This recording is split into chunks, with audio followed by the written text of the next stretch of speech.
หัวใจเขามีตั้งซ้ายมือถ้าเลือดลมเอา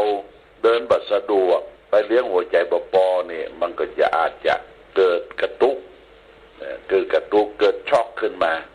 นี่นอนลักษณะการนอนอันนอนที่บอกให้ถูกนะคือนอนอวบตาปากนอนโขนบึกอวบตาปากนั้นขาดสติบางคนนอนนี่ก็ยังตีนบนโคกโลกญาติโยมตีนโมโหโลกจะได้คือบัดช่วยบัดล้างเท้าตีนยางรถแท็กเตอร์เนี่ยสมบุกสมบันที่ขาดสติก็คือไปกินเหล้าไปกินเหล้ากินสุราตีเข้ามากระโซนเข้าที่นอนบะโซนละบอาบน้ำอาบผ้าหมดสภาพนอนอวบตาปากโขนบึกไผ่ไปห้องไปซอยตีนซอยอย่างก็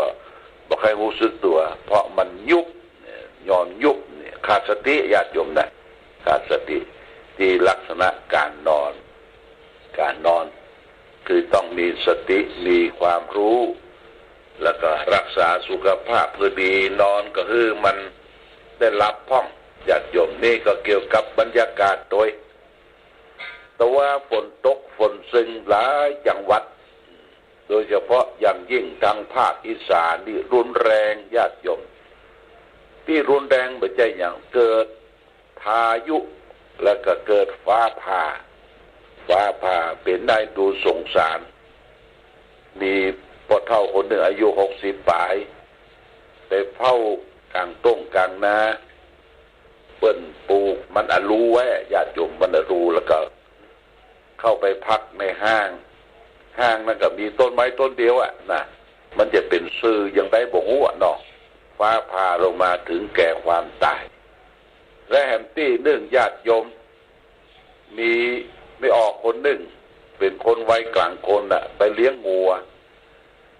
มี4 ตัวเลี้ยงงัวพอลมแรงฝนจะตกนักก็ต้อนงัวไปไว้ปืนเก้าไม้แล้วก็ไปปองัวเพื่อนบ้านก็ไปอยู่ด้วยกันประมาณ6-7 ตัวและตัวเองก็ไปอยู่ในร่มในห้าง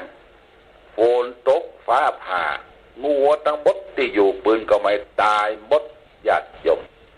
ตายหมดงัวตายนะแต่คนปลอดภัยคนไปอยู่ห้างเพิ่งก็เอานักข่าวไปสัมภาษณ์ว่าโอ้แม่อุ้ยคนนี้เพิ่นบอกว่าหมดเนื้อหมดตัวเลี้ยงงัวอยู่4 ตัวเนี่ยญาติโยมการเลี้ยงงัวเลี้ยงควายในปัจจุบันที่เปิ้นเลี้ยงไม่ใช่ว่าค่ากินเนื้อนะญาติโยมเปิ้นเลี้ยงไว้เป็นเปื้อนเป็นฝูงแล้วไปขายปุ้นขายมูลมันคำว่ามูลนั่นก็คือขี้งัวขี้ควายเนี่ยพอเวลาแดดออกเปิ้นก็แจงเอากองไว้ใส่กระสอบใส่กระสอบละ20 บาท